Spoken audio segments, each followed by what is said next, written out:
అన్ని యూనివర్సిటీల రిజల్ట్ వచ్చాయి. Andhra university, Ambedkar university and Osmania university, ఇలా ఆల్ యూనివర్సిటీస్ ఫస్ట్ సెమ్ డిగ్రీకి సంబంధించి రిజల్ట్ రిలీజ్ చేశాయి. కానీ శ్రీదేవరాయ యూనివర్సిటీ ఎటువంటి రిజల్ట్ను రిలీజ్ చేయలేదు. ఎందుకు ఆలస్యం జరుగుతుందో మరియు అర్థం కావడం లేదు. ఇక్కడ ఆఫికల్ వెబ్సైట్లో మనం ఎంత సెర్చ్ చేసినా కూడా ఎవరు స్పందించరు.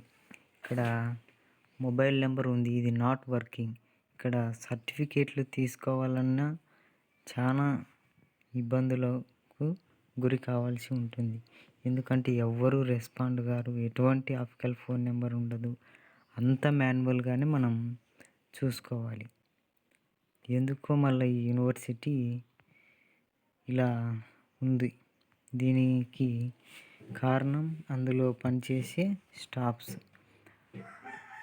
దీన్ని నారా లోకేష్ గారి దృష్టికి తీసుకువెళ్ళి అన్నీ ఆన్లైన్లో పనులు జరిగే విధంగా చేయాలి. లేదంటే విద్యార్థులు చాలా ఇబ్బందులకు గురవుతారు. ఎందుకంటే అన్ని మాన్యువల్ ప్రాసెస్ కాబట్టి ఒక ప్రొవిజనల్ సర్టిఫికేట్ అప్లై చేయాలన్నా మాన్యువల్గా చేయాలి. అండ్ ఓడి అప్లై చేయాలన్నా మాన్యువల్గా చేయాలి. ఆన్లైన్ ఆప్షన్ ఇస్తే బెస్ట్ అని నా ఒపీనియన్. ఓకే, ఇంకా ఫస్ట్ సెమ్ రిజల్ట్కు ఎటువంటి ఆఫికల్ ఇన్ఫర్మేషన్ లేదు. ఒకవేళ ఫస్ట్ సెమ్కి సంబంధించి శ్రీకృష్ణదేవరాయ యూనివర్సిటీ రిజల్ట్ అనౌన్స్ చేసిన వెంటనే మీకు వీడియో పెట్టడం జరుగుతుంది. లింక్ కూడా డిస్క్రిప్షన్లో ఇవ్వడం జరుగుతుంది. Okay, bye.